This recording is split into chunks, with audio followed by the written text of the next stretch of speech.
Karena kita memulai ibadah kita hari ini firman-nya akan dibawa oleh Bang Alex, dan aku akan menyerahkan kepada MC Mary, dipersilakan. Oke, terima kasih Kak Ezel. Shalom teman-teman, apa kabar? Puji Tuhan, hari ini kita masih bisa kembali berkumpul bersama-sama di Zoom meeting ini dalam persekutuan kita untuk belajar firman Tuhan. Nah, semoga kita semua selalu sehat dalam keadaan yang baik, dalam lindungan Tuhan ya teman-teman. Saya juga mengajak untuk teman-teman yang mungkin kondisinya memungkinkan dan kondusif, saya ajak untuk open camp supaya kita semua bisa saling berbagi sukacita ya lewat ekspresi kita. Jadi kita bisa saling berbagi sukacita dengan ekspresi sukacita kita.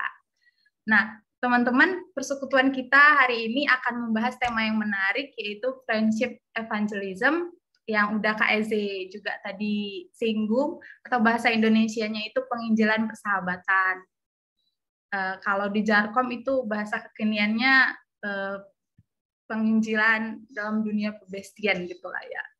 Nah, tanpa berlama-lama lagi, karena kita semua udah sangat bersukacita dan sangat bersemangat, marilah kita mulai ibadah kita, teman-teman. Kita persiapkan hati dan pikiran kita, marilah kita saat teduh sejenak, saat teduh dimulai.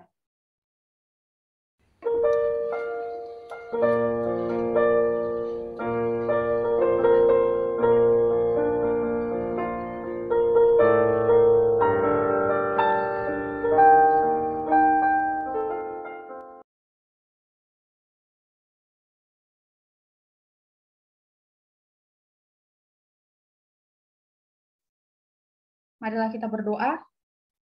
Terima kasih Tuhan atas kasih-Mu kepada kami. Hingga saat ini Tuhan, kami bisa berkumpul secara daring untuk bersekutu, untuk semakin mengenal-Mu, memuliakan nama-Mu ya Tuhan. Tuhan, sentuhlah hati kami, sertailah kami dengan hikmat-Mu, agar kami hanya tertuju kepadamu saja Tuhan. Ajarlah Tuhan kami untuk mengerti firman-Mu Tuhan. Tuhan, kami juga berdoa untuk jaringan kami, perangkat kami masing-masing, baik dari jaringan Kak Alex yang akan membawa firman-Mu, kami para pelayan dan teman-teman jemaat semua. Kiranya Tuhan, ibadah ini bisa berjalan dengan lancar seturut kehendak-Mu. Berkati kami Tuhan dari awal proses hingga nanti ibadah kami selesai, dan kami siap mewartakan-Mu di kehidupan kami masing-masing Tuhan. Inilah doa kami Bapa, dalam nama anak-Mu Yesus Kristus, Juru Selamat kami. Amin.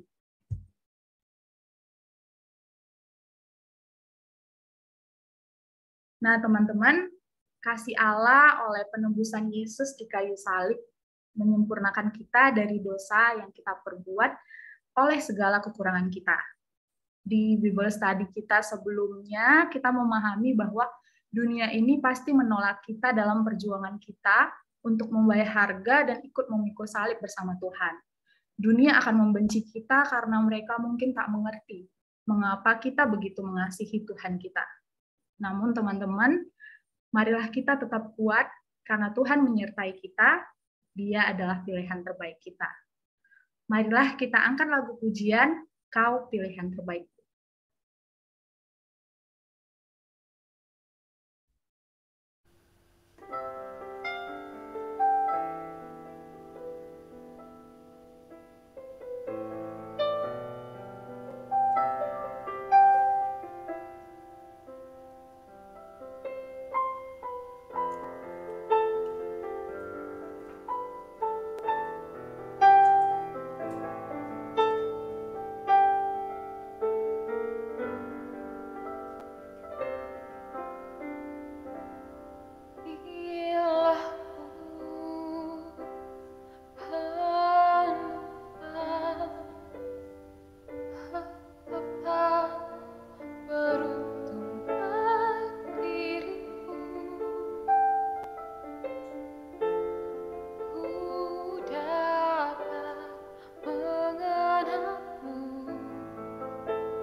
Teman-teman, kita akan mendengarkan sharing dari kampus.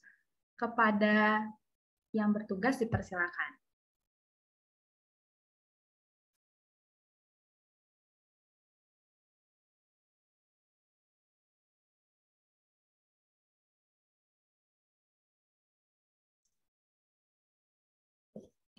Kepada Edi Haryadi dari STMI 2020 dipersilakan.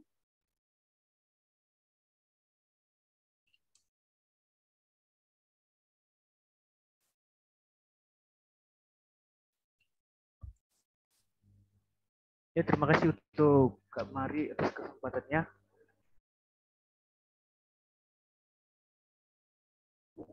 Sebelumnya mohon maaf ini saya lagi off cam, soalnya jaringannya kurang bagus ya.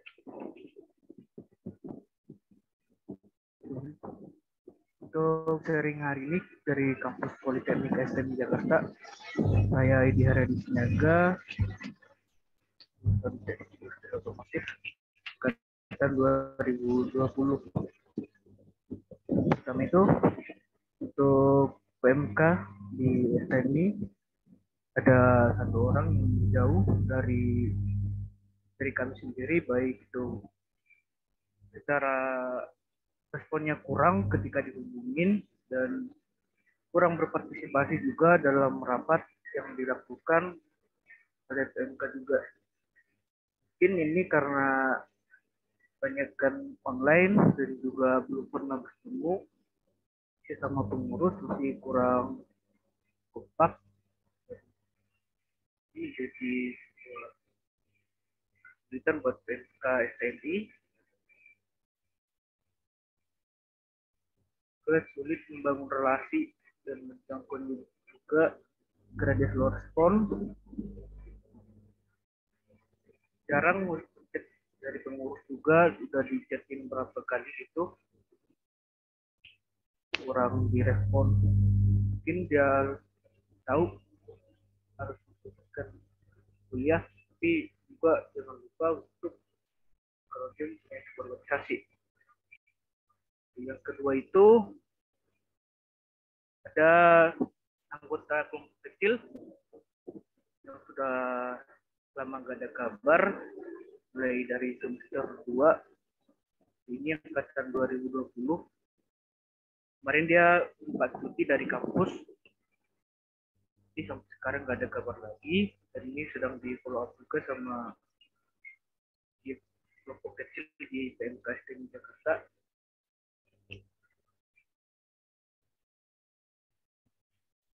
Itu sangat sulit dihubungin karena udah keluar dari grup juga, sangat sulit buat dihubungin, baik dari WA, juga dari IG udah dihubungin. Dan itu ada persiapan Paskah yang masih dikumpulkan oleh panitia pelayan, sama fokus menjangkau panitia pelayan dari angkatan 20 udah di 21. Kita dalam penyusunan besar yang seringkali terhambat.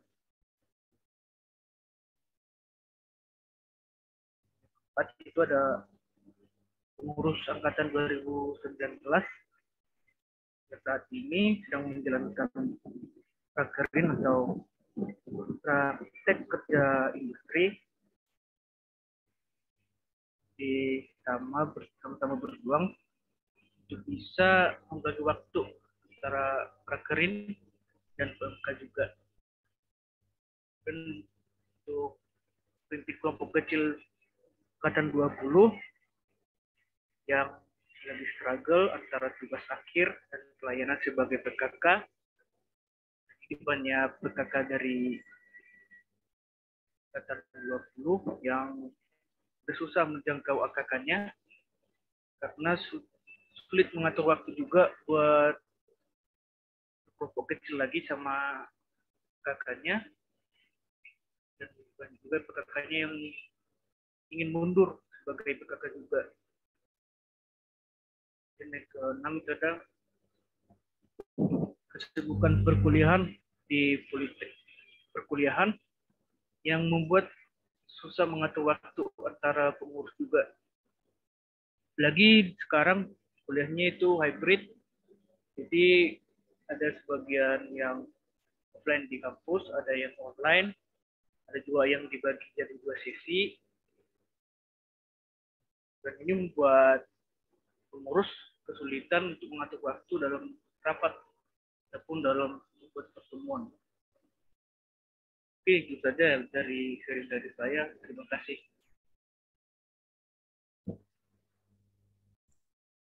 Terima kasih atas sharingnya, Edi. Baiklah, teman-teman. Kita akan berdoa syafaat. Saya serahkan kepada yang bertugas.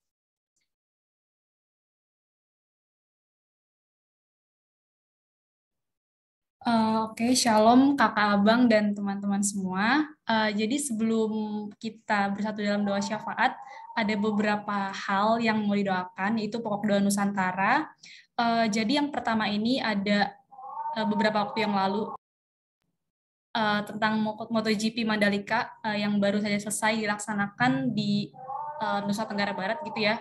Jadi mengucap syukur atas rangkaian MotoGP Mandalika atau Pertamina Grand Prix of Indonesia telah rampung atau telah selesai pada hari Minggu 20 Maret 2022 waktu Indonesia bagian tengah, dan akhir rangkaian Pertamina Grand Prix of Indonesia ini ditandai dengan penyerahan trofi kepada pemenang balapan di kelas utama MotoGP, yaitu Miguel Oliveira. Boleh next, oke. Yang selanjutnya ini juga ada pokok doa yang lain, yaitu harga minyak yang diatur oleh pemerintah, yaitu harga eceran tinggi atau HET minyak goreng pada saat ini dipastikan naik, dan pemerintah mengambil kebijakan revisi HET minyak goreng menyusul adanya kelangkaan yang terjadi akhir-akhir ini. Dan HET minyak goreng yang berlaku sebelumnya itu mengacu pada Peraturan Menteri Perdagangan atau Permendak nomor 6 tahun 2022 tentang penetapan harga eceran tertinggi minyak goreng sawit. Dan regulasi tersebut itu terbit menyusul adanya kenaikan harga minyak goreng sejak akhir tahun 2021. Dan kala itu harga minyak goreng kemasan bermerek sempat merangkak ke harga ke angka 24.000 per liter.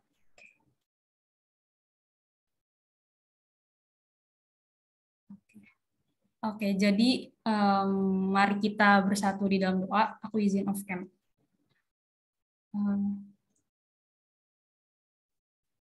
Allah yang penuh kasih, pada saat ini ya Tuhan, kami bersatu hati, kami mau menaikkan doa syafaat kami ya Bapa.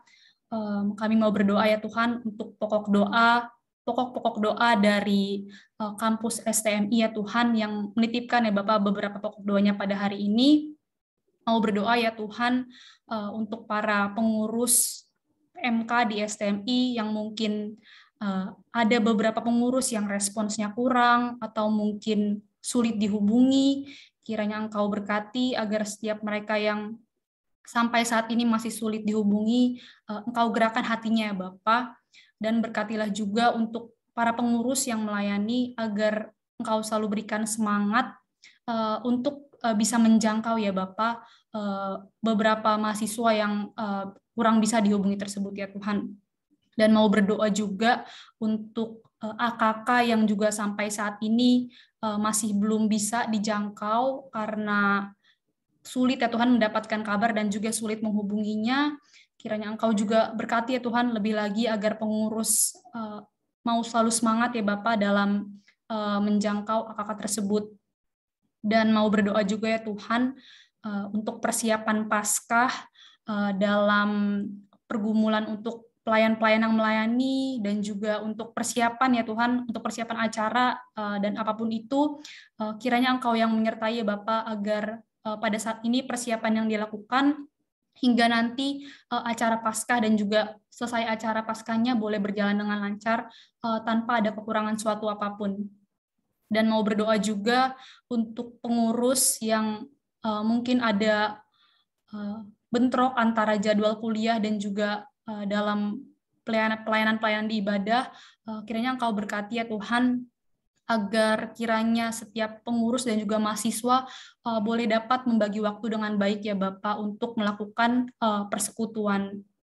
Dan juga untuk kesibukan-kesibukan yang lain, kiranya Engkau berkati agar setiap mahasiswa dan juga pengurus PMK di STMI bisa ya Tuhan membagi waktu dan menyisihkan waktu untuk melayani Engkau dan juga bersekutu di persekutuan-persekutuan yang ada ya Tuhan. Dan pada saat ini ya Bapak, kami juga mengucap syukur atas acara pertandingan MotoGP Pertamina Indonesia Grand Prix yang sudah dilaksanakan ya Tuhan beberapa hari yang lalu. Mengucap syukur kalau acaranya boleh berjalan dengan lancar, dan ada beberapa hal yang mungkin menarik simpati dunia internasional. Biarlah ya Tuhan gelaran acara tersebut itu menjadi kebangkitan lagi semenjak pandemi ini, agar kiranya dunia pariwisata Indonesia boleh bangkit kembali ya Tuhan. Dan mau berdoa ya Tuhan untuk pergumulan juga yang pada saat ini terjadi tentang harga minyak goreng ya Tuhan yang sangat naik ya Tuhan, pada saat ini sangat mahal, dan juga mungkin beberapa waktu yang lalu sangat langka dicari ya Bapak.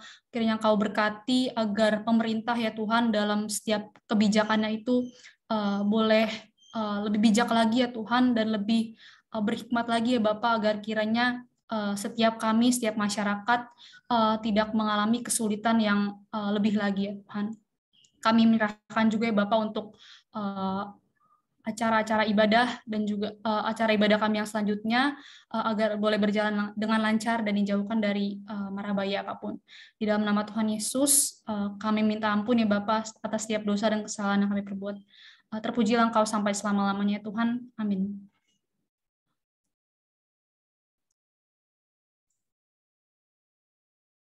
Teman-teman, kita akan mendengarkan warta jemaat. Kepada yang bertugas, dipersilakan. Ya, terima kasih Mari. Jadi kita akan mengucapkan terima kasih untuk para pelayan pada hari ini yang melayani. Untuk pembawa firman-nya ada Bang Alex. Lalu untuk MC kita ada Mari dari STMKG 2018, pemusik kita ada Ronald dari STIS 2020 dan singernya Astrid dari BINUS 2020. Untuk usher-nya aku sendiri, Eze, dan pendoa syafaatnya memimpin kita berdoa tadi ada Olin dari FIK UI 2021 dan yang membuat slider dan menjadi slider dan yang membuat slide ini juga ada Kana dari STAN 2019. Untuk pelayanannya teman-teman kita ucapkan terima kasih, teman-teman bisa kirim di chat atau kirim emoji-emoji. Tuhan berkati pelayanannya ke depannya teman-teman. Lalu, nah untuk warta selanjutnya adalah seperti yang udah pernah diinformasikan minggu lalu juga bahwa setiap Senin kita ada live IG di Instagram PMKJ, yaitu overthinking. Nah, kemarin sudah ada yang part 2-nya. Teman-teman bisa lihat lagi, kalau teman-teman mau nonton, teman-teman mau share, teman-teman bisa buka aja nanti cari di IG-nya PMKJ gitu. Temanya pengen mimpiin tapi kok mager. Pengen mimpin tapi kok mager. Dan juga minggu depan masih ada. Nanti teman-teman tunggu aja informasinya di Instagram PMKJ.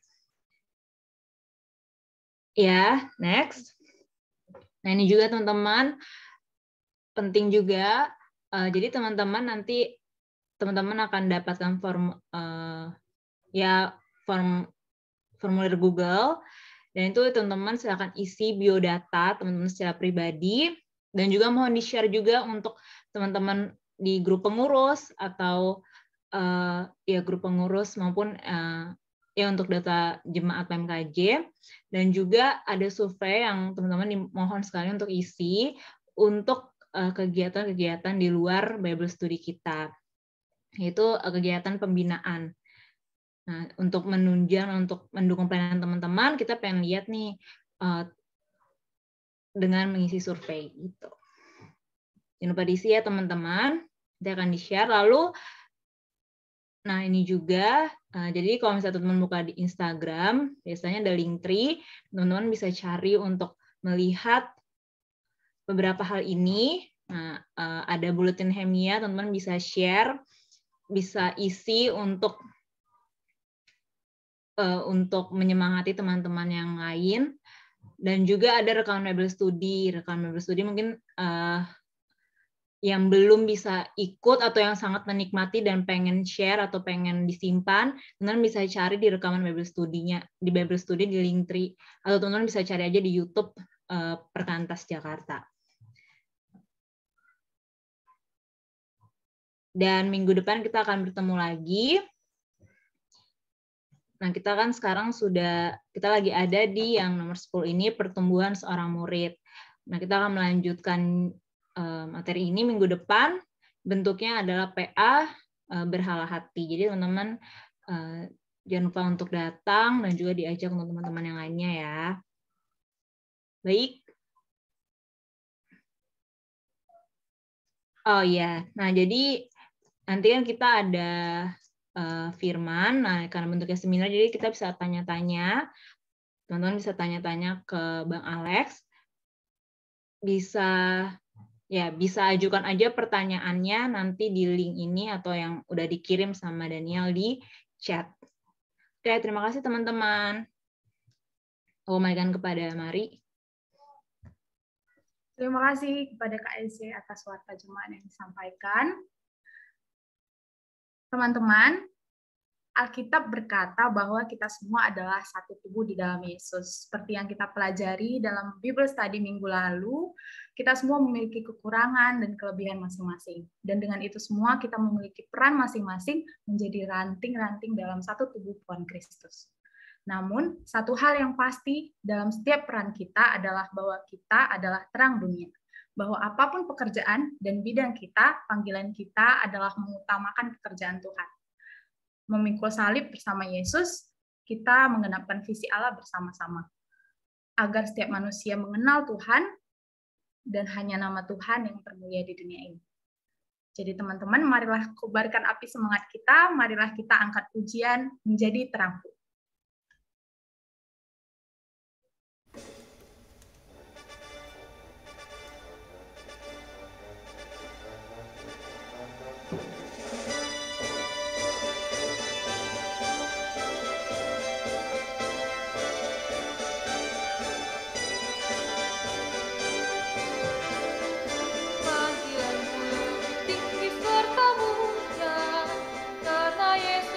Bangkit demi rendah, kuasanya diberikan pada kita, menjadi saksi kebangkitannya.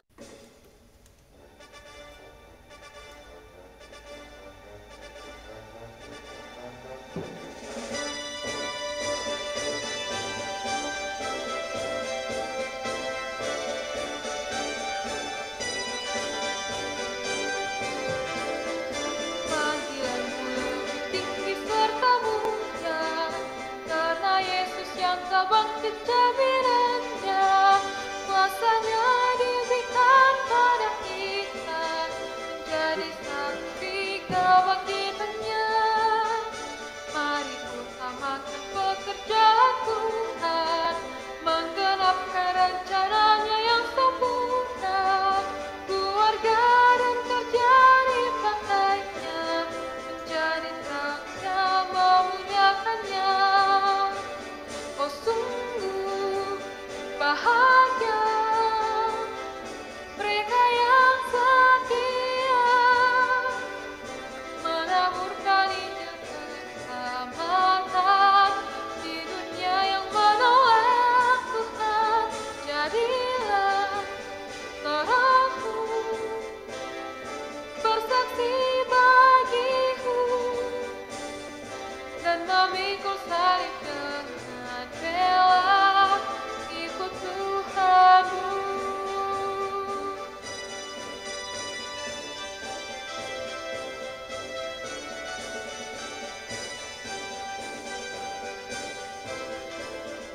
Panggilanmu lebih tinggi serta mulia, karena Yesus yang telah bangkit jaminannya, kuasanya diberikan pada kita, jadi saksi kebangkitannya.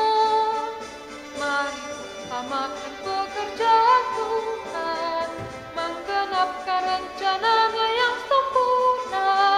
Keluarga dan kerja dipakainya, menjadi terangnya memuliakannya.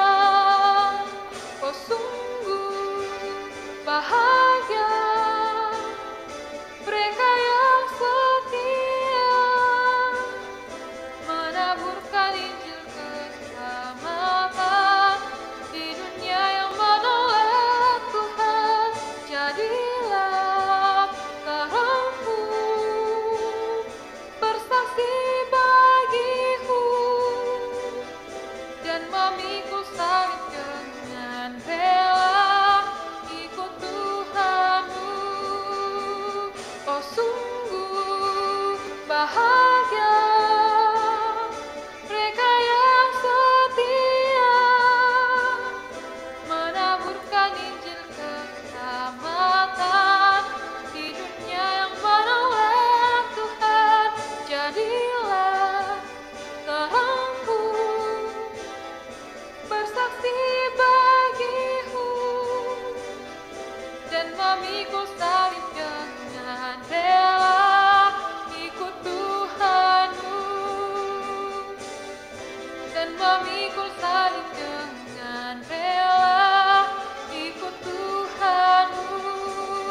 kita akan mendengarkan firman. Kepada Kak Alex, dipersilakan. Mari berdoa sebelum kita membaca merenungkan firman-Nya. Kami datang dalam ucapan syukur kepadamu Tuhan. Terima kasih buat kesempatan boleh bersama-sama bersekutu memuji, memuliakan nama-Mu. Kami dari berbagai PMK di Jakarta dan sekitarnya. Sekali lagi kami bersyukur buat kesempatan yang indah ini dan kami telah memuji nama-Mu, menaikkan doa kepadamu, mendengarkan sharing dari kampus yang lain. Dan tiba waktunya bagi kami untuk akan membuka firman-Mu. Kami mohon bukalah juga hati kami. Jadikanlah hati kami seperti tanah yang baik, supaya ketika benih firman-Mu ditaburkan, itu boleh sungguh-sungguh berakar, bertumbuh dan juga berbuah nyata di dalam hidup kami. Berkati hamba-Mu yang menyampaikan, semua kami yang mendengar. Tuhan tolong kami semua, agar kami bukan hanya jadi pendengar-pendengar firman yang setia, tapi mampukan dengan kuasa dan pertolongan Roh-Mu yang kudus. Kami dimampukan menjadi pelaku-pelaku firman-Mu di dalam hidup kami, di dalam masa muda kami. Bersabdalah ya Tuhan, kami anak-anak-Mu sedia mendengarnya. Dalam nama Yesus, Sang Firman yang hidup, kami menyerahkan pemberitaan firman-Mu. Amin. Shalom, selamat sore teman-teman sekalian. Senang bisa kembali berbagi dengan teman-teman sekalian dalam satu topik yang menarik untuk kita renungkan sama-sama gitu ya. Kita bicara soal besti-bestian hari ini ya. Walaupun ini bicara tentang penginjilan, tetapi sekali lagi kiranya kita juga bisa memahami bahwa metode atau bukan metode ya, tapi pendekatan persahabatan menjadi satu bagian penting di dalam penginjilan ya. Nah, baik, saya akan mulai dengan mengajak teman-teman berpikir ya, berpikir sejenak. Jadi nggak usah lama-lama mikirnya ya, sejenak gitu ya. Kalau mau pakai sekejap ya. Apa yang muncul di benakmu ketika mendengar istilah penginjilan? Nggak usah diketik, cuman apa yang muncul di benakmu. Pikirin aja. Saya kasih waktu 10 detik. Begitu dengar kata penginjilan, bayangannya apa? Ya, apa aja? Silakan ya, 10 detik. 5, 4, 3, 2, 1, gol. Oke. Sekarang saya minta teman-teman, dari apa yang kamu pikirkan di benakmu waktu dengar kata penginjilan, coba ya, sekarang lihat emotikon, pilih satu emotikon yang menurut kamu paling menggambarkan hal itu yang muncul di pikiranmu. Ya, yuk, silakan, boleh langsung dijawab di kolom chat ya, dengan simple saja. Ini mah nggak ada benar salah ya. Apa yang muncul di benakmu? Wih, Bang Ruben. Oke, silakan, kan udah dipikirin, tinggal cari emotnya ya. Nggak tahu cara buka emotnya? Pelajari ya. Ayo, silakan teman-teman. Thank you, Daniel. Ada Nur Mauli. John, thank you. Astrid. Oke. Thank you teman-teman yang udah sharing. Thank you. Silakan yang masih mau. Wis, Sinta kok jadi banyak, Sin? Satu aja. Ini emotnya jadi banyak ya. Oke. Now, oke, thank you. Terima kasih. Bolehkah saya pilih 2 orang ya? Abang pilih 2 orang, tolong boleh share kenapa itu emotnya dan apa yang terpikirkan tadi. Kenapa emotnya seperti itu ya. Jadi ini nggak ada benar salah. Silakan apa yang kalian kepikir gitu. Boleh saya dengar dari Andrew Michael dari UKI? Wah, Andrew, apa yang kamu pilih emotnya dan kenapa emot itu? Silakan Andrew. Halo Bang, kedengeran kan suaraku ya Bang? Kedengeran, Dek. Oke, ini tadi soal penginjilan ya. Kalau tadi aku emotnya yang ini yang ada emot yang ada gambar love-love-nya. Oke, kenapa Dek pilihnya itu? Kalau aku pribadi sendiri sih, penginjilan itu salah satu bentuk yang bisa dinikmati ya, karena bentuk respon dari anugerah kita terhadap keselamatan yang sudah Tuhan berikan gitu. Jadi untuk pelayanan kita tahu bahwa itu kan tidak gampang gitu ya. Tetapi ada sukacita gitu ya di dalam penginjilan gitu, melayani sesama terutama di dalam kampus gitu. Oke. Thank you, Andrew. Terima kasih Bang. Oke, Abang pilih satu lagi ya. Kalau tadi laki-laki, sekarang perempuan. Nah, ini dari minta tolong Dorothy. Dorothy dari UI. Silakan. Iya, Bang. Ini Thea ya. Dorothy atau Thea? Oh, sorry. Ini Dorothy-nya bukan Dorothy Thea berarti. Silakan Dorothy yang ini, yang dari UI 2018. Oh iya, beda Bang. Thea beda. Oke. Oke, silakan deh. Kalau aku emotnya tadi yang kayak terharu gitu, ada netes air matanya. Oh, aku Ya. pikir ngiler, bukan ya? Bukan. Air matanya. Kenapa deh? Kadang kalau dengar, misalnya kita lagi bersaksi nggak harus tentang Alkitab, misalnya tentang hidup kita ke teman-teman yang belum mengenal Kristus, dan dengar respon mereka atau apa yang mereka nikmati, atau nggak harus dari aku gitu. Misalkan mereka nonton podcast tentang gimana sih kedekatan orang Kristen dengan Tuhannya tuh bikin aku suka terharu gitu. Atau tentang penginjilan sendiri, aku sebagai orang yang juga dipanggil Tuhan untuk terlibat, ya aku juga terharu gitu sih. Oke. Jadi itu terharu ya, air mata haru ya. Thank you deh. Makasih ya. Oke, nah teman-teman, ini yang menarik kalau kita mau sharing semua, paling tidak thank you ya yang udah share emotikonnya tadi. Nah, Abang ingin memulai dengan mengajak kita melihat bahwa dalam berbagai respon yang kita miliki, mungkin ada yang excited, ada yang terharu kayak Dorothy, ada yang kayak Andrew mungkin lovely banget gitu ya. Nah, realitanya ya, ini satu data yang dikumpulkan oleh Bilangan Research tahun yang lalu ya, dalam survei yang mereka keluarkan tahun lalu. Itu surveinya cukup mengejutkan lah ya, melihat beberapa situasi. Nah, ini yang dilakukan ada 2 survei sebenarnya bersamaan, satu survei ke orang muda, satunya survei ke jemaat secara umum ya. Nah, coba perhatikan apa yang menjadi hasil surveinya. Misalnya yang pertama ini ya. 1 dari 3 anak muda Kristen Indonesia menganggap bahwa semua agama menyembah Tuhan yang sama. Wow, ini katanya 1 dari 3 anak muda Kristen Indonesia. Jadi inilah realita yang ada, yang hasil survei lah kira-kira begitu ya. Nah, coba lihat lagi hasil yang berikutnya. Ini masih anak muda. 1 dari 3 anak muda Kristen Indonesia menganggap bahwa perbuatan baik saja dapat menyelamatkan. Gimana lagi tuh ya? Kalau gitu nggak usah penginjilan lah ya, udah tutup aja PMK, ya udah kita baik-baik aja hidup begitu ya. Lalu ini berikutnya lagi. 1 dari 4 anak muda Kristen Indonesia mendukung pernikahan beda agama. Wih, ini yang lagi rame-ramenya belakangan ini ya, di media. Dan saya pikir juga ini mungkin buat beberapa orang jadi membingungkan, jadi pusing, jadi bertanya lagi, atau malah jadi kayak buka peluang. Gila, gue bisa nih sama si itu, gitu ya, yang dari tempat yang lain begitu rumah ibadahnya. Kenapa? Karena buktinya di Indonesia udah mulai bisa kok, begitu ya. Jadi nggak tepat tuh kalau kita bilang cari pacar harus yang seiman begitu ya. Nggak apa-apa kok beda iman. Yang penting kasih sayang, wes.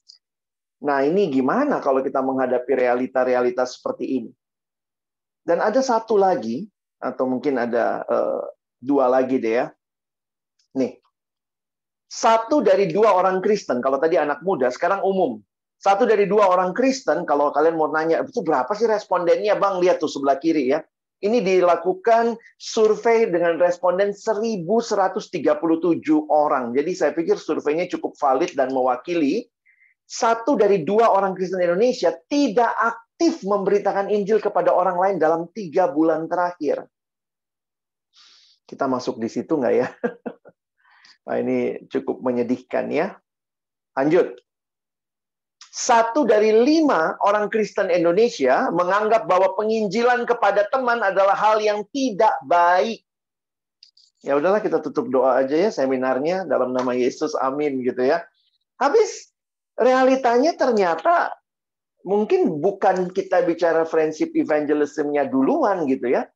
Bahkan lebih tepat lagi kita mesti bicara dulu, evangelism itu penting apa enggak? penginjilan itu penting atau tidak? Nah, saya berharap kalau kita yang ada di persekutuan mahasiswa, karena memang kita visinya, misinya itu 4P, masuk penginjilan, pembinaan, pemuridan, pelipat gandaan, pengutusan. Sebenarnya itu bukan lagi hal yang harus kita diskusikan ya. Tapi saya cuma ingin membukakan data ini, menunjukkan kepada kita ini loh, realita yang ada di sekitar kita. Bahkan waktu kita mengangkat tema ini, ternyata ada yang bilang, janganlah penginjilan-penginjilan, toleransi aja lah. Nanti kalau kita penginjilan merusak persahabatan. Jadi akhirnya merasa nggak baiklah memberitakan Injil kepada teman. Nah, teman-teman yang dikasihi dalam Tuhan Yesus Kristus, saya mau kita belajar dari Alkitab sebentar, melihat ya, karena tentu waktu yang terbatas. Abang sih buka kesempatan, kalau sesudah ini ada yang mau belajar lebih dalam lagi, nanti bisa kita join sama-sama, kita belajar dalam kelas yang lebih kecil ya, karena kelas yang besar seperti ini saya hanya bisa memaparkan pemahaman secara umum. Satu bagian firman yang saya ajak kita lihat melandasi perenungan kita adalah Lukas 5 ayat 27 sampai 32. Kita baca dalam ayat-ayat ini ya, Abang mulai. Kemudian ketika Yesus pergi keluar, ia melihat seorang pemungut cukai yang bernama Lewi. Nah, dalam Injil yang lain namanya Matius. Jadi ini Matius. Orang pada masa itu biasa punya sampai 3 nama ya. Satu nama, misalnya kalau dia orang Yahudi ya, satu nama Romawi, satu nama Yunani, satunya nama Yahudinya ya. Nah, nama Yahudinya dia Lewi, nama Romawinya Matius ya, kira-kira seperti itu. Lewi ini sedang duduk di rumah cukai. Ini kayaknya lulusan STAN ya. Jadi anak pemungut cukai ya. Yesus berkata kepadanya, ikutlah aku. Nah, Abang sambil kasih keterangan aja ya. Mungkin kalian kaget, kok langsung ikut dia ya, ayat 28. Maka berdirilah Lewi lalu meninggalkan segala sesuatu lalu mengikut dia. Para penafsir Alkitab ada yang bilang bahwa mungkin saja Lewi sudah lebih dulu mendengar tentang Yesus, dia sudah tahu tentang Yesus, bahkan mungkin ada yang bilang dia bukan kali pertama nih ikut Yesus ya. Tetapi memang ini yang dicatat ini adalah momen pemanggilannya. Ikutlah aku. Maka berdirilah Lewi dan meninggalkan segala sesuatu lalu mengikut dia. Teman-teman, sampai di ayat ini perhatiin ya. Ada yang mencoba membandingkan ya. Kalian tahu murid Yesus yang lain, Yesus tuh muridnya macam-macam ya. Kayak PMKJ lah ya, ada dari kampus perikanan, perikanan Galilea ya. Ada dari kampus STAN, pemungut cukai gitu ya. Mungkin ada dari kampus-kampus yang lain lagi gitu. Kalau kita lihat ada akademi militer ya, kayak Simon orang Selot. Tapi saya mau ingin katakan bahwa murid Yesus tuh bukan hanya satu golongan. Nah, ketika seorang penafsir coba bandingkan ya, ingat bukan cuma Lewi yang meninggalkan segala sesuatu lalu mengikut dia. Ini juga dicatat ketika murid-murid yang lain ikut Yesus. Tapi yang menarik apa? Satu penafsir yang saya baca dia bilang begini, Lewi ini agak berbeda. Karena pekerjaan pemungut cukai itu adalah pekerjaan kepenjajah Roma. Jadi Lewi ini kerja, dia orang Yahudi, dia kerja sama penjajah Roma untuk memungut cukai dari sesama orang Yahudi. Ingat, masa itu Yahudi di bawah penjajahan Romawi. Jadi dari Yesus lahir kan kita tahu tuh ya, sudah di bawah penjajahan Romawi, sampai Yesus gede, pelayanan pun sampai Yesus mati juga masih dijajah oleh Romawi. Nah, orang Yahudi itu benci banget sama orang Yahudi yang jadi pemungut cukai. Karena mereka kerja sama penjajah dan mereka dikasih hak untuk boleh mengambil pajak. Nah, mereka harus setor ke Romawi, tetapi mereka juga bisa simpan buat dirinya. Jadi kalian bisa bayangkan, otoritas mereka pakai justru untuk memeras rekan sebangsanya. Wah, sedih banget sebenarnya ya. Kalau kita tahu hidup seperti itu, maka menarik respon Lewi. Maka berdirilah Lewi lalu meninggalkan segala sesuatu. Maksudnya apa?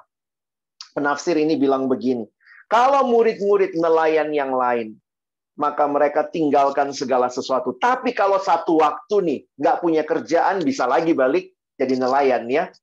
Tetapi Lewi ini nggak begitu. Ketika dia sudah keluar dari pemungut cukai, there is no turning back dalam konteks waktu itu. Jadi ini sebenarnya seperti Lewi itu membakar perahunya. Saya tidak akan lagi naik perahu yang namanya pemungut cukai. Nah, teman-teman, makanya respon ini menarik. Lewi berdiri, meninggalkan segala sesuatu, lalu mengikut dia. Sebuah komitmen yang luar biasa. Nah, di poin inilah kita lihat tentang hal yang menarik. Apa yang terjadi sesudah dia berdiri ikut Yesus? Apakah dia tidak pulang ke rumahnya lagi? Enggak juga, teman-teman ya. Buktinya apa? Lihat. Dan Lewi mengadakan suatu perjamuan besar untuk dia.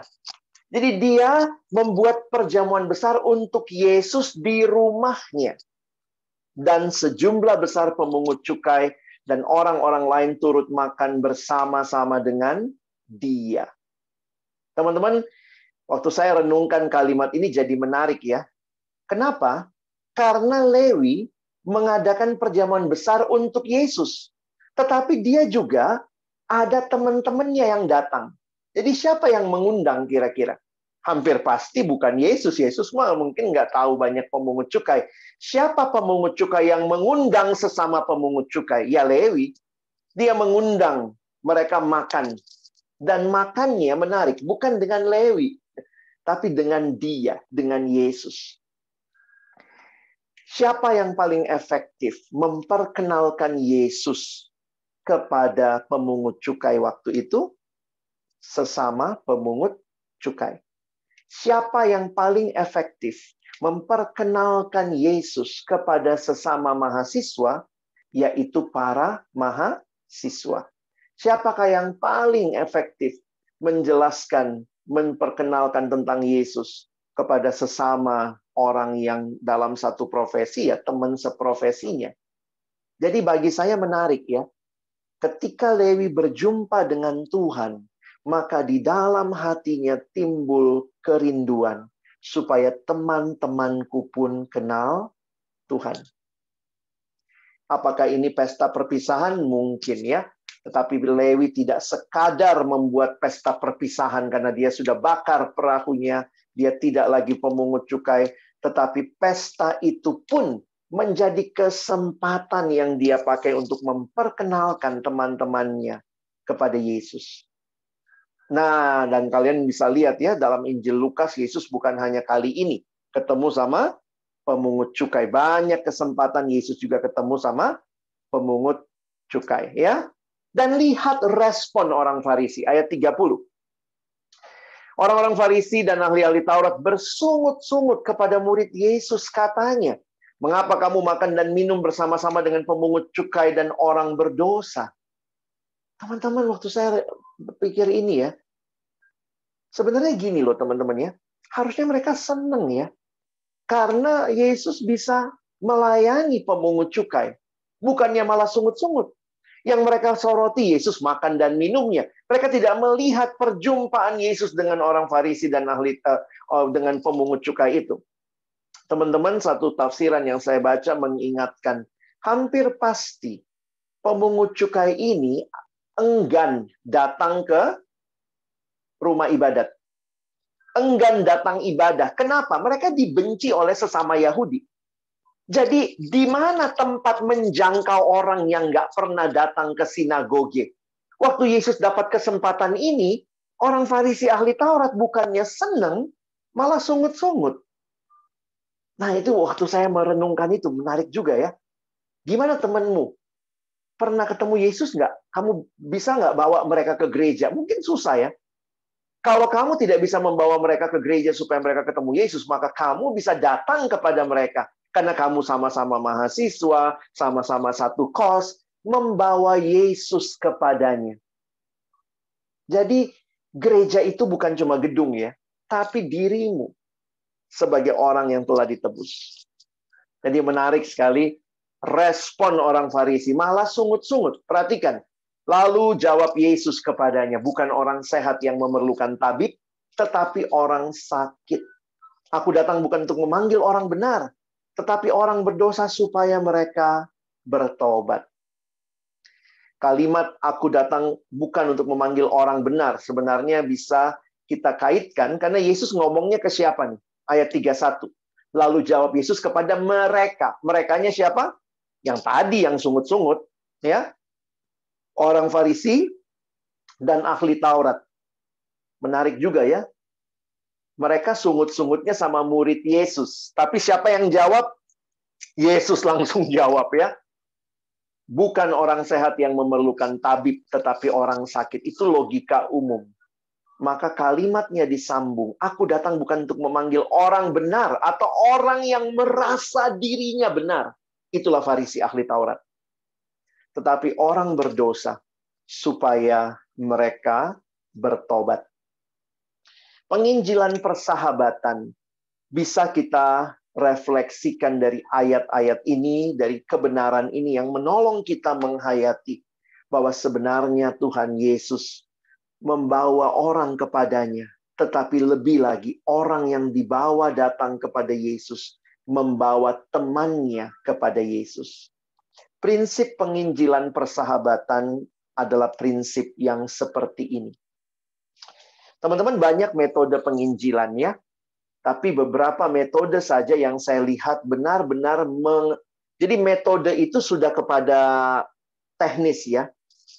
Dan beberapa metode ada yang tidak mendahului dengan persahabatan. Nah, itu yang saya pikir kadang kurang tepat ya. Untuk beberapa metode penginjilan yang modelnya ya, Tuhan bisa pakai banyak model. Tapi ada metode-metode penginjilan yang modelnya hit and run. Jadi misalnya datang langsung ngomong, Bapak kalau nggak percaya Yesus, Bapak mati masuk neraka. Terus udah pindah, pergi. Cuman kasih traktat, pimpin doa, dia terima Yesus. Tapi kemudian kita tinggalkan. Nah biasanya itu yang modelnya hit and run. Tuhan bisa pakai itu, bisa juga. Tuhan kita kan sangat kreatif ya. Tetapi di dalam pelayanan mahasiswa, saya harus katakan dalam pengalaman saya lebih dari 20 tahun ini, maka sebenarnya yang paling efektif dalam pelayanan mahasiswa bukan metodenya dulu. Jangan bicara metode dulu, tetapi penginjilan yang modelnya proses. Penginjilan yang modelnya persahabatan. Penginjilan yang model bestie. Kenapa? Karena kamu akan dalam jangka waktu yang cukup lama, paling tidak kalau mahasiswa 3-4 tahun, kamu akan bersama-sama dengan teman yang sama. Nah, itu kesempatan kamu memberitakan tentang Kristus. Nah, di sini teman-teman, kita jadi menyadari ya, bahwa kita punya kesempatan. Siapa yang bisa memberitakan Kristus? Setiap kita yang sudah berjumpa dengan Kristus. Jadi kalau orang bilang, wah penginjilan itu kristenisasi. Tidak. Kalau kalian belajar baik-baik, kekristenan bicara penginjilan bukan sebuah kristenisasi, tetapi sebuah pengalaman hidup yang telah diubah oleh Yesus yang kita saksikan. Jadi kalian harusnya punya pengalaman dengan Kristus. Makanya memang paling tidak ya, kamu harus terima Yesus lah. Masa mau penginjilan kamunya saja nggak mengalami Injil. Mengalami bahwa Yesus telah menyentuh hidupmu seperti Lewi tadi. Maka siapakah yang bisa jadi penginjil? Setiap orang yang sudah mengalami berita Injil. Maka bagaimana membawanya dalam persahabatan? Nah, persahabatan itu seperti apa? Jadi masa setiap kali ngomong sama dia kita mesti ngomong Yesus, neraka, surga. Nah, itu berarti kamu nggak ngerti ya bahwa sebenarnya persahabatan yang tulus membuat kita semakin kenal teman kita semakin kenal kita, dan kesempatan-kesempatan kita menyaksikan apa yang Tuhan lakukan bagi hidup saya. Jadi kalau kita bicara apa yang Tuhan lakukan, kita nggak bisa, dia bilang, oh nggak boleh kau ngomong begitu. Loh, kok nggak boleh? Itu kan yang saya alami dengan Tuhan Yesus. Dulu ya, aku itu orangnya pemarah banget. Tapi sekarang aku berubah. Nah, gitu kan? Nah, dari situ kan kita jadi satu kesempatan bersaksi. Boleh nggak saya cerita kenapa saya bisa berubah? Jadi sebenarnya modal dasar penginjilan, persahabatan, pertama kamu alami berita Injil, yang kedua kamu punya sahabat. Di mana dalam persahabatan itu kamu sedang menyaksikan. Jadi kamu, ya, ini mesti selalu ingat ya, di Indonesia negara pluralis. Karena kita pluralis, berarti tidak semua orang beragama yang sama. Maka selalu ingat, kamu punya kesaksian, tapi ceritakanlah dengan elegan. Maksudnya apa, Bang? Elegan itu begini, setiap kali mau bercerita kesaksianmu, selalu tanya persetujuan. Contoh kayak Abang bilang tadi ya, ya dulu aku ini sebenarnya, aduh rokokku itu udah kayak kereta api tuh, wah ngerokok terus aku sibuk ya, hidupku pokoknya ya nggak jelas lah. Tapi kemudian aku akhirnya bisa berubah. Wah luar biasa pengalaman itu. Nah itu kan cara bercerita ya. Nah sampai di situ kau berhenti dulu ya, baru tanya, boleh nggak saya cerita kenapa saya bisa berubah seperti ini? Kalau dia bilang boleh, baru kita cerita. Jadi nanti kalau kita sudah cerita, ini karena Tuhan Yesus, dia mati menyelamatkan saya, dan tapi bukan cuma buat saya, tapi untuk semua kita di dunia ini. Kau kristenisasi. Aku lagi cerita. Kan aku tanya tadi, boleh nggak aku cerita? Kau bilang boleh, makanya aku cerita. Gitu ya. Kalau dia bilang nggak boleh, kalau dia bilang nggak boleh, nggak apa-apa. Besok kita ngobrol lagi sama dia. Gila kali ya, artis-artis ini mau cepet kaya ya. Kayak gini-gini. Wih, ngomong-ngomong ya, apa sih tujuan hidupmu? Wah, aku juga pengen kaya. Aku juga dulu kayak gitu loh. Aku tuh pingin kali kaya. Tapi akhirnya aku jadi sadar, bukan itu loh yang paling utama dalam hidup. Wah, sejak hari itu aku sekarang punya tujuan hidup yang baru. Boleh nggak aku cerita? Boleh nggak? Dia bilang boleh, kita cerita. Kalau dia bilang nggak boleh, nggak apa-apa. Besok ada lagi ceritaku. Kan hidupmu sama Yesus tiap hari kan, kecuali kalau aku cuma tiap bulan, Bang. Sebulan sekali. Nah, cara mengemas ceritanya, nah itu sebuah kesaksian. Makanya cara bercerita juga kita harus kemas dengan baik ya. Jangan begini. Dulu aku perokok berat, tapi kemudian aku ikut KKR, aku kenal Yesus, aku angkat tangan waktu ditantang. Itu kan semua bahasa-bahasa Kristen. Dia kaget apa itu? Jadi ingat, lihat kayak cara Abang bercerita ya, bukan sembunyikan. Berikan ruang untuk dia mendengar dan punya keinginan.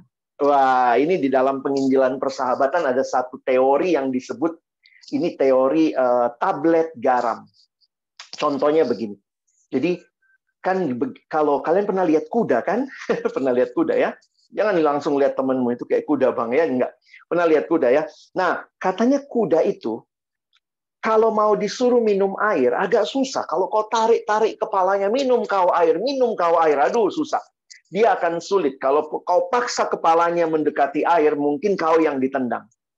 Maka caranya untuk kuda supaya mau minum, itu di bibir kuda, nanti kau cobalah cari bibir kuda ya, di bibir kuda diolesi tablet garam, katanya dikasih tablet garam, intinya dikasih garam ya. Nanti lama-lama kuda itu haus sendiri. Kalau dia sudah haus, dia akan datang cari air. Nah, prinsip ini dalam penginjilan persahabatan dipakai. Apa yang kita lakukan? Kita memberikan tablet garam. Sehingga orang itu punya keinginan untuk dengar lebih jauh. Jadi kita nggak memaksa. Nah, lihat cara Abang bercerita tadi ya. Aku juga dulu begitu. Makanya kan kalau kamu menyusun kesaksianmu, kamu bisa lihat dulu hidupmu kayak apa. Aku juga dulu cuma mau kaya. Aku dulu juga seperti itu loh. Jadi kalau kamu ketemu orang yang pengalaman hidupnya mungkin sama dengan kamu dulu, jangan langsung menghakimi. Wah, mati, masuk neraka kau. Aku dong, tujuan hidupku sudah baru. Kamu masih tujuan hidup yang lama. Itu bukan cara bercerita yang baik. Itu kamu nggak kasih kesaksian. Kamu menjadi orang yang sombong dalam kerohanian. Tetapi kalau kamu mengerti kesaksian, berarti kamu tahu siapa hidupmu dulu. Kalau dia bilang, aku ini pokoknya yang penting kaya. Aku juga kayak begitu dulu. Ya. Jadi kita berdamai dengan masa lalu kita. Aku persis kayak kau dulu. Sama kita. Tos dulu kita ya. Cuma ya, aku akhirnya satu waktu dalam hidup. Ya nggak usah kau sebut aku ikut KKR, aku terima Yesus. Itu bahasa-bahasa yang dia nggak paham. Jadi kau ceritakanlah. Tetapi ada satu waktu dalam hidup. Wah, di situ aku berubah 180 derajat.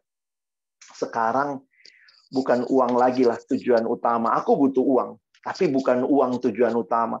Sekarang aku punya tujuan yang lain. Wah, itu sangat membebaskan aku. Dulu asal lihat bagaimana supaya cepat dapat uang. Sekarang aku udah bebas hatiku. Wah, dengan kamu bercerita di situ, kamu sedang memberikan tablet garam, ya. Nanti sampai di situ dia, wih, kayak gitu ya. Ya, mungkin dia nggak ngomong ya, tapi diam aja. Jadi kita cerita aja. Nah, habis kamu cerita itu diam sebentar ya, biar aja tablet garam bekerja. Baru kau tanya, boleh nggak saya cerita? Kenapa saya bisa begitu yakin dengan tujuan baru saya? Mungkin dia sudah nanya dari tadi, kok bisa dia punya tujuan begitu ya? Kayak mana hidupnya ya? Nah, waktu dia udah bertanya-tanya dalam hati sambil kita berdoa, Tuhan kasih kesempatan saya sharingkan tentang siapa Engkau yang mengubah hidupku. Tanya, boleh nggak saya cerita kenapa saya bisa punya hidup yang seperti ini sekarang? Kalau dia bilang boleh, ya mungkin kamu bahasanya jangan gitu ya. Mau dengar nggak ceritaku? Kayak mana ya? Jadi pakailah bahasa pergaulanmu ya.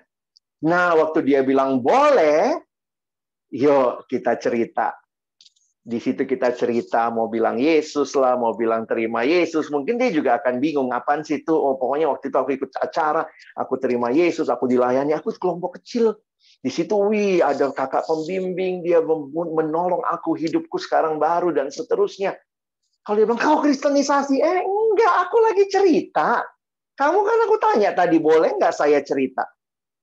Nangkep ya teman-teman ya. Ini abang langsung masuk kepada aplikasi praktis. Karena bagi saya, hidup kita ini menjadi bahan penginjilan yang paling maksimal dalam persahabatan. Apalagi kalau hidupmu bisa dilihat sama temanmu. Kau dulu suka ngomong jorok ya. Dulu kau kalau ketemu, mana pornomu, mana bagi dulu pornomu ya. Sekarang kok kau beda. Nah, sebenarnya itu kan jadi jembatan-jembatan yang Tuhan kasih, yang menjadi bagian yang hidupmu dulu. Dan sekarang, itu hidup yang kita bagikan. Sehingga modal utama adalah kamu mengerti berita Injil, kamu punya hidup yang diubahkan oleh Injil, itu cukup untuk melakukan penginjilan persahabatan.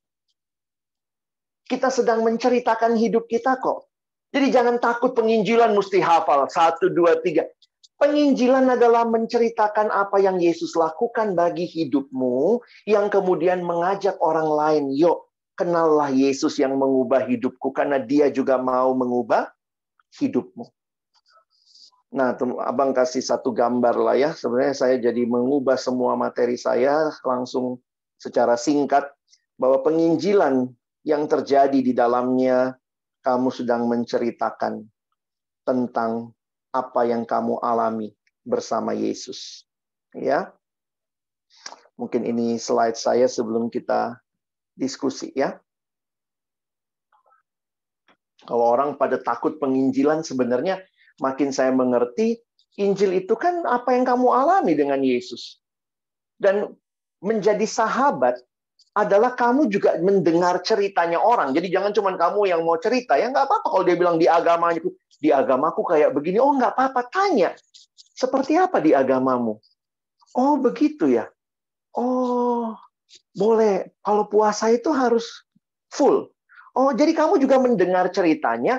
Sehingga kalau nanti kamu bercerita, karena dia mau dengar, kamu mau dengar ceritanya, seharusnya sebagai teman yang baik, dia juga mau dengar ceritamu dong.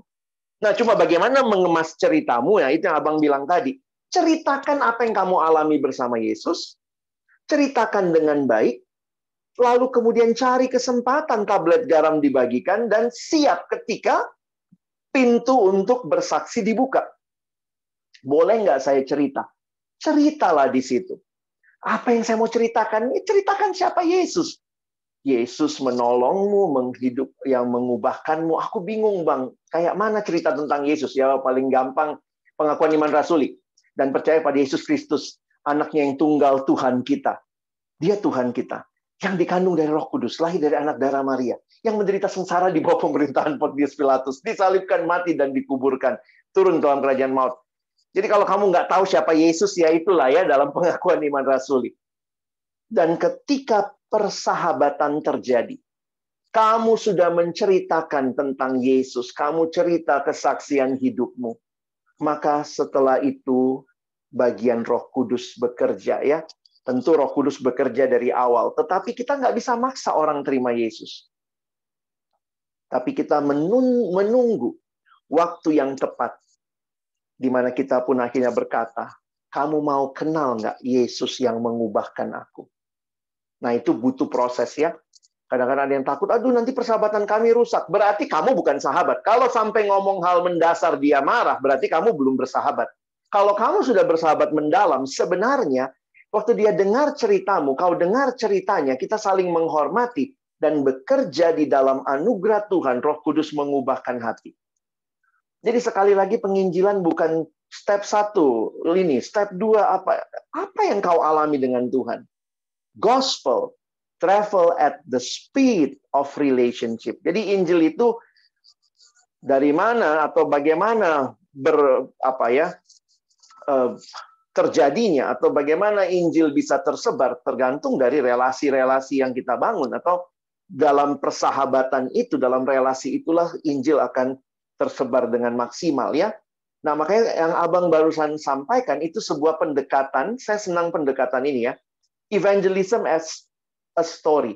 Jadi kita tidak sedang menghafalkan A, B, C gitu ya, kayak beberapa metode penginjilan, tapi ceritakan your story. Jadi my story, God's story, my story, and their story.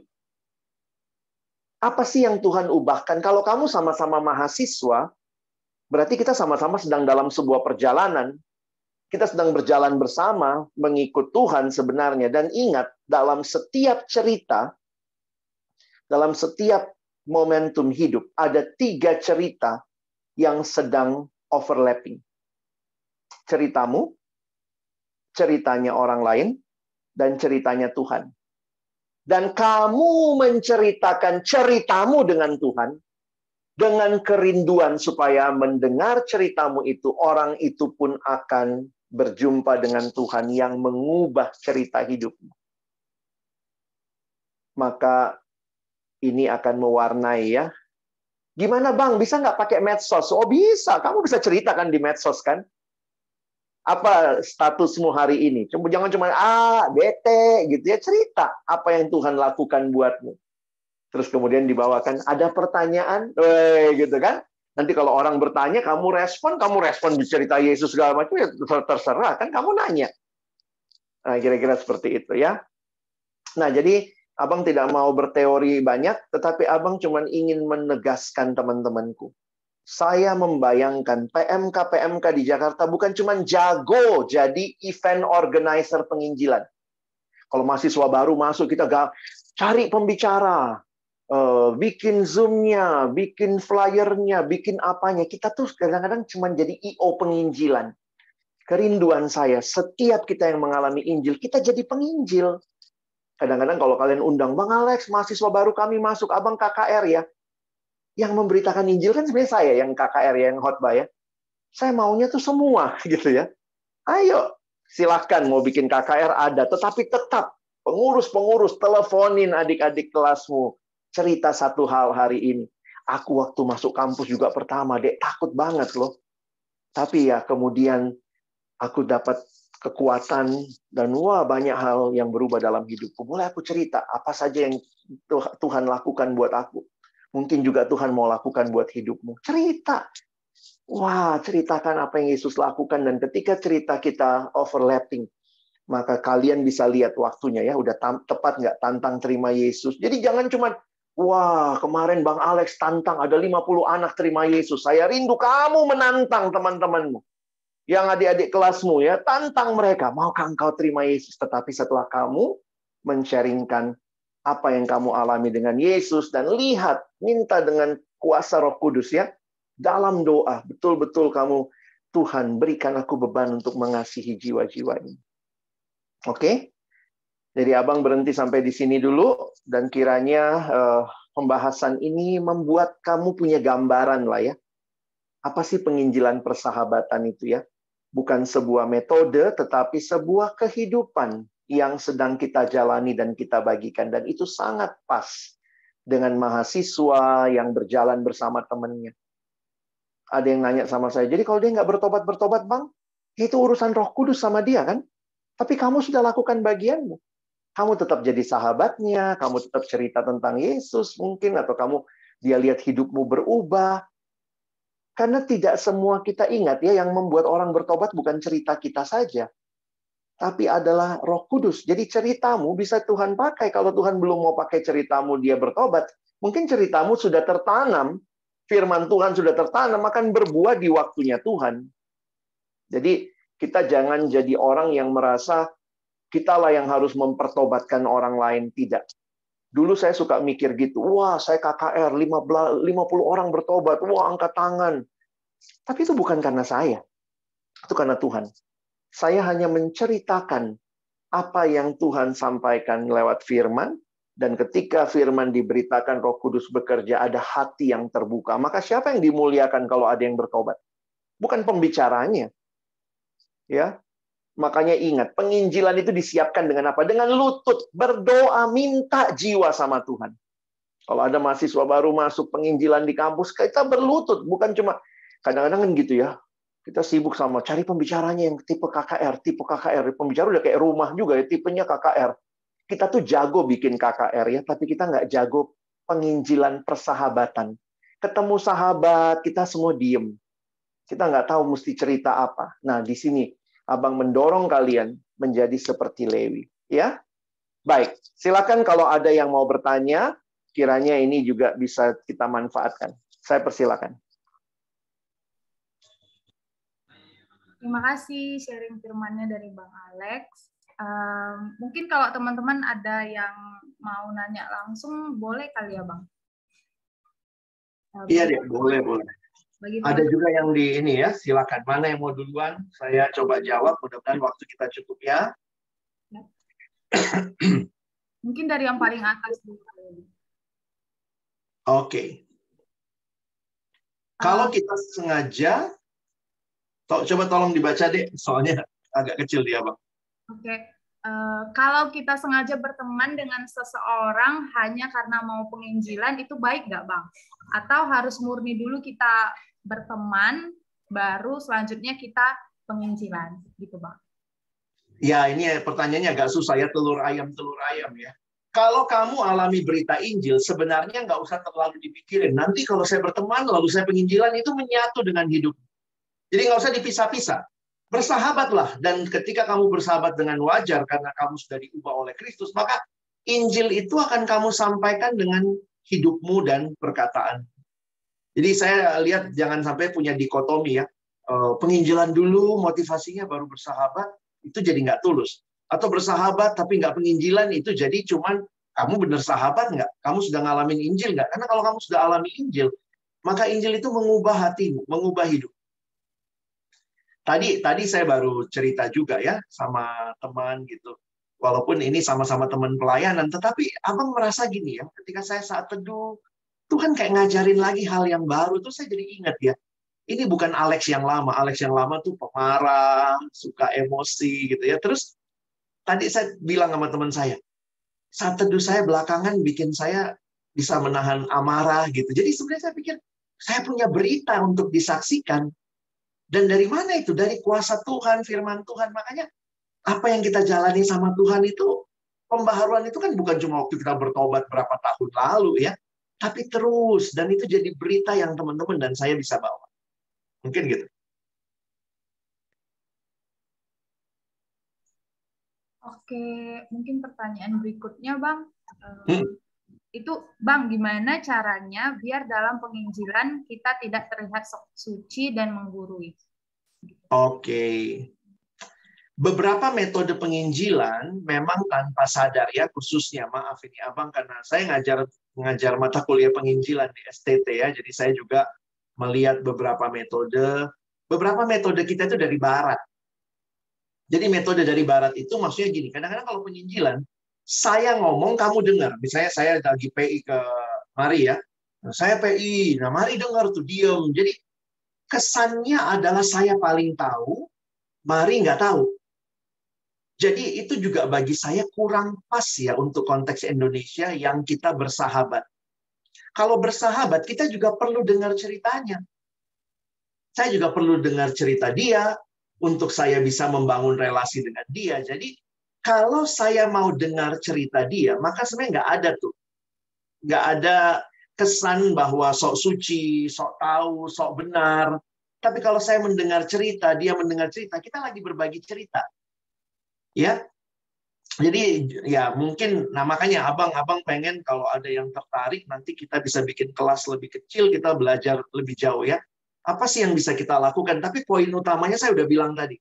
Ceritamu aja, jadi cerita. Masa kalau kita cerita dibilang sok suci? Nah, itu mesti bicara cara bercerita. Makanya, kayak abang bilang tadi, siapa yang dulu pernah nyontek? Ayo, angkat tangan. Oh, kita semua pernah nyontek kan? Sekarang udah nggak lagi, udah pengurus PMK, masa masih nyontek. Tapi bagaimana mengemas kesaksian tentang nyontek? Kamu dengar cerita temanmu, aduh tadi susah banget ujiannya, aku akhirnya nyontek tadi. Gimana responmu? Kalau kamu bilang, dalam nama Yesus, kamu nggak boleh begitu disalib nih. Wah, kau memang anak durhaka. Ya orang nggak bakal bilang, ih sok suci banget dia ya. Gimana cara ceritanya? Kau nyontek tadi ya? Hi, sama, aku juga dulu kayak kamu. Persis kita. Waktu kamu mendekati orang, tidak melihat dirimu sekarang ini sangat suci, tapi kamu lihat bahwa kamu juga dulu nggak lebih baik dari dia. Makanya lihat cara abang tadi ya. Kau nyontek ya? Ih, sama, aku juga dulu. Dulu. Sekarang tuh sudah mulai beda. Nah, itu ya. Caranya akhirnya kita bisa bicara dari hati yang mengalami perubahan. Dan kalau kamu alami Injil benaran, Injil itu nggak bikin kita sok suci loh. Injil itu akan bikin kita rendah hati. Bahwa kalau bukan karena anugerah Tuhan, saya tuh nggak lebih baik dari dia. Nah, gitu deh. Jadi, kalau ketemu akak kamu mungkin gitu ya, akak kamu datang, abang, aku nonton film porno. Jangan langsung, dalam nama Yesus mau ya. Tapi, Dek, aku juga dulu sama kamu. Tapi Tuhan ubahkan aku. Jadi kita ceritanya bukan dari, aku sekarang dong, hebat kan, nggak pernah jatuh. Tapi kita ingat bahwa kita nggak lebih baik. Tetapi saya bisa begini karena anugerah Tuhan. Jadi banyak orang Kristen juga nggak tahu jadi pemimpin yang baik karena yang keluar tuh penghakiman. Aku suci, kamu nggak suci. Harusnya sadari apa? Aku juga dulu nggak suci.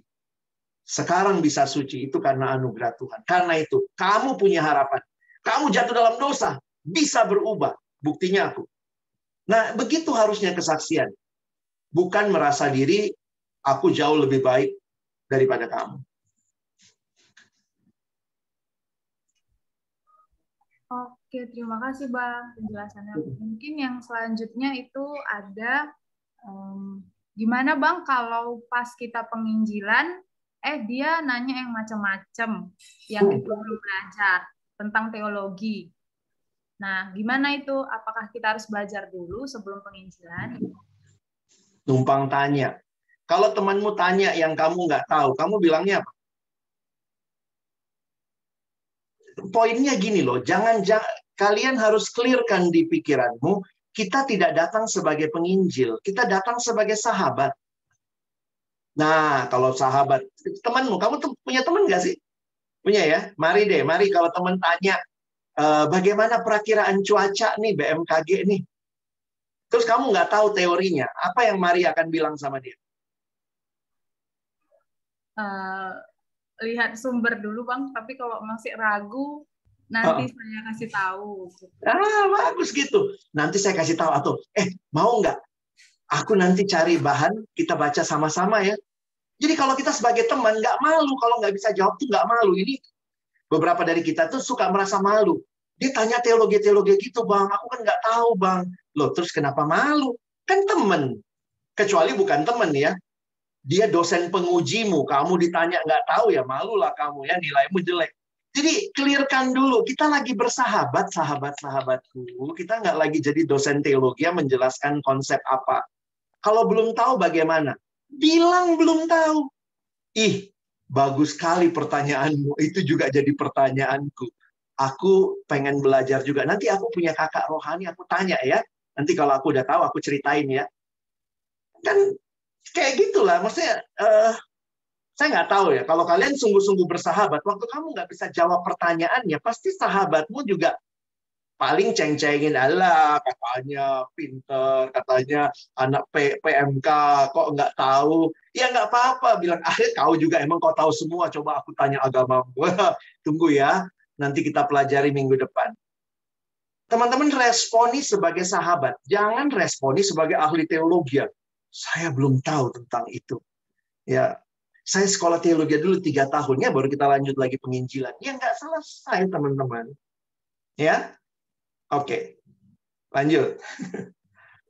Oke, Bang. Nah, yang selanjutnya ini mungkin kebalikan yang dari yang pertanyaan kedua tadi. Bang, gimana solusinya di saat kita sebenarnya ada niat menyebarkan Injil pada teman, namun di satu sisi kita masih merasa berdosa dan tidak layak? Teman-teman, itulah yang Abang bilang tadi ya. Tidak ada dari kita yang sudah sempurna. Kalaupun sekarang kita sedang tidak berdosa, ingat selalu dulu kita itu, I once was lost, but now I'm found. Jadi jangan juga tunggu ya. Saya bukan berkata ya silakan berdosa pun silakan pelayanan. Tetapi poinnya Abang begini ya. Sembari kita bertumbuh, meninggalkan dosa, kita ambillah kesempatan menceritakan Injil ini. Kalaupun dia bilang, kau pun hidupmu masih seperti itu. Akuilah ya. Kau lihat aku begini ya. Kemarin pun aku masih pinjemin kau film porno. Aduh, tapi sebenarnya bukan begitu hidup orang Kristen. Jadi kita pun sebenarnya gini ya.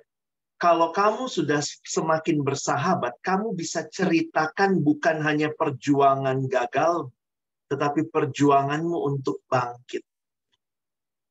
Jadi sekali lagi jangan berpikir sempurna dulu baru memberitakan Injil. Tapi bagaimana kalau masih berdosa? Bereskan dosanya. Lalu ya saya senang dengan pemberitaan Injil itu adalah hidup. Penginjilan itu lifestyle. Jadi apa itu hidup ya? Waktu hidup, kamu membagikan hidup. Ya udah, itu aja gitu. Injil itu jangan kau lihat sebagai ini hidupku, ini Injil. Jadi aku memberitakan Injilnya. Nggak ada hubungannya Injil ini sama hidup. Enggak. Harus menyatu hidup dan Injil, dan itu yang diberitakan. Lanjut. Oke, terima kasih, Bang. Pertanyaan selanjutnya agak panjang nih, Bang. Jadi mungkin saya bantu baca. Halo Bang Alex, ada beberapa dari temanku yang kadang bikin jokes tentang Kristen. Misalnya dari stiker WA atau filter Instagram. Terus parahnya kadang-kadang aku terbawa dalam jokes itu di depan mereka. Padahal dalam hatiku aku tahu, sebenarnya aku nggak harus seperti itu. Nah, menurut Bang Alex, bagaimana sikap kita menegur yang tepat buat hal tersebut, padahal mereka yang buat jokes itu juga Kristen? Iya. Teman-teman kalau menegur itu juga ada seninya ya. Seninya dalam arti tidak ada orang yang suka ditegur. Semua orang senang jadi perhatian orang lain. Makanya orang cari-cari perhatian. Tetapi waktu ditegur nggak banyak orang yang siap terima teguran. Nasihat Abang cuma satu ya. Pakai prinsip Alkitab lah. Tegurnya 4 mata. Ya, tegur 4 mata. Dan juga mungkin cara menegur ya.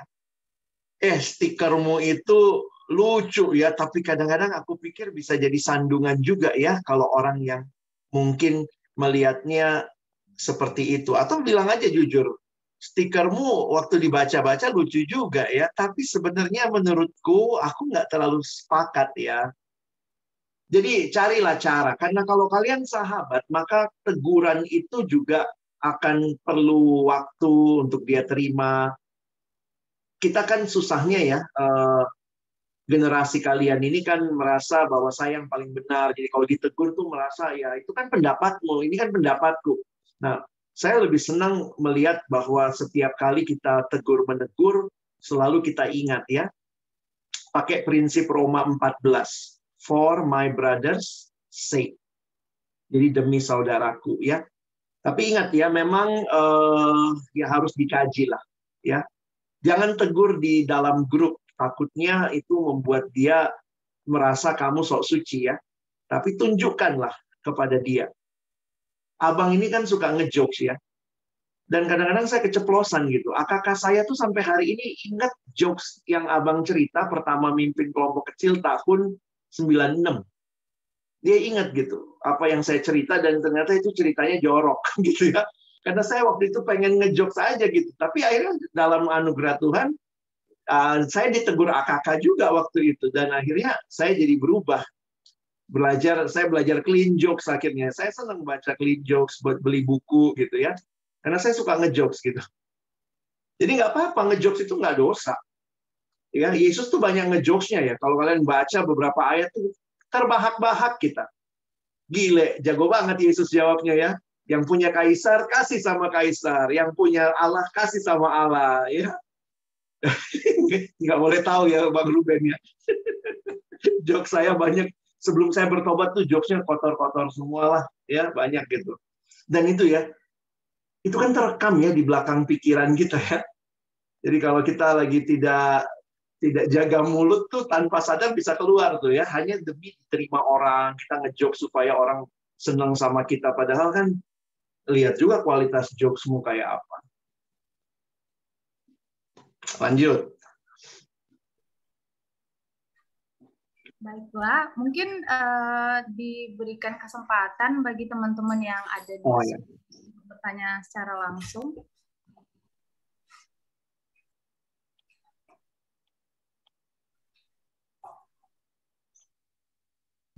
Apakah ada teman-teman yang mau bertanya langsung kepada Bang Alex?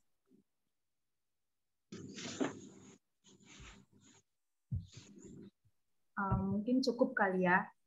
Nah, mungkin ada beberapa pertanyaan yang belum terbahas di slide-nya, namun karena keterbatasan waktu,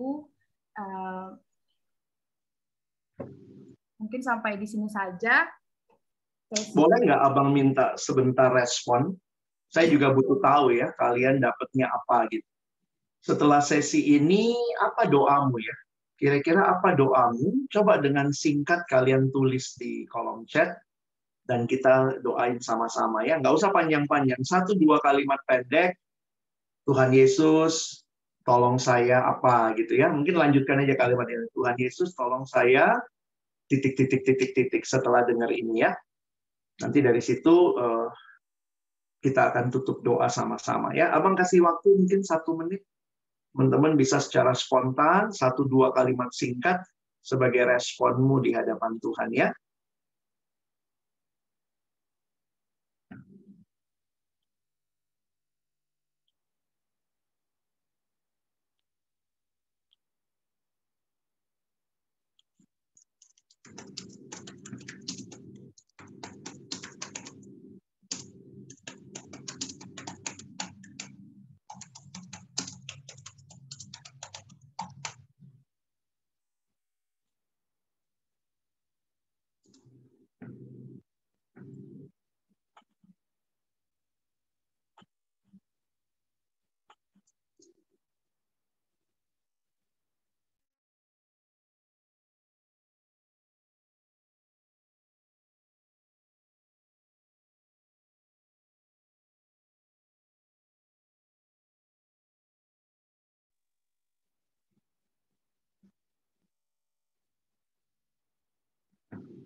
Amin ya. Setiap kita baca doa teman kita sebutkan dalam hati kita juga, mana tahu itu juga jadi doa kita ya. Amin. Amin. Amin.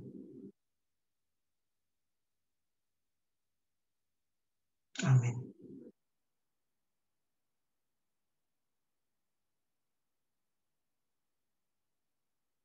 Amin.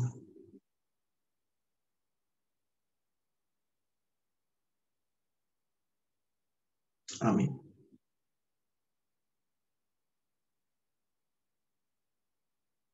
Oke. Silakan masih yang menulis, tapi mungkin untuk bagian akhir Abang tutup doa kali ya, Dek, supaya nanti teman-teman yang harus leave juga tidak terhalang ya. Mari kita berdoa. Bapa Surgawi, terima kasih banyak. Hari ini kami menyatukan doa kami dan kerinduan kami sebagaimana yang dituliskan. Apa yang kami dengar, biarlah bukan hanya teori, tetapi menggerakkan kami untuk rindu membagikan hidup yang sudah kau tebus, kau ubahkan, supaya ada orang-orang di sekitar kami yang hidupnya juga boleh mengenal siapa Yesus. Tuhan, terima kasih. Apa yang kami terima hari ini mungkin hanyalah bagian yang umum, tetapi lebih lagi kerinduan kami, tolong kami lebih terampil lagi akhirnya bisa membagikan kabar baik ini dalam keseharian kami. Sekali lagi kami bersyukur, tolong di kampus lebih banyak anak-anak yang rindu membagikan Injil, ketimbang hanya jadi pengurus yang menjadi I.O. penginjilan. Hanya mengundang pembicara, menyiapkan MC, hanya menyiapkan Zoom, menyiapkan flyer, tapi lebih lagi, menyiapkan kesaksian hidup. Sehingga ketika berjumpa dengan orang-orang yang Tuhan izinkan kami temui, kami bisa membagikan apa yang kami nikmati bersama Tuhan. Terima kasih sekali lagi, tolong semua teman-temanku, adik-adikku, bukan hanya jadi pendengar firman, tetapi jadi pelaku firman. Terima kasih untuk teladan Lewi, yang juga merindukan sahabat-sahabatnya, sahabat yang mungkin tidak pernah bisa ke gereja, sahabat yang mungkin tidak akan pernah bisa masuk dalam lingkungan rohani, tetapi Lewi membawa mereka berjumpa dengan Kristus melalui persahabatannya. Kami juga rindu seperti itu, Tuhan. Dalam nama Yesus kami berdoa, kami bersyukur. Amin.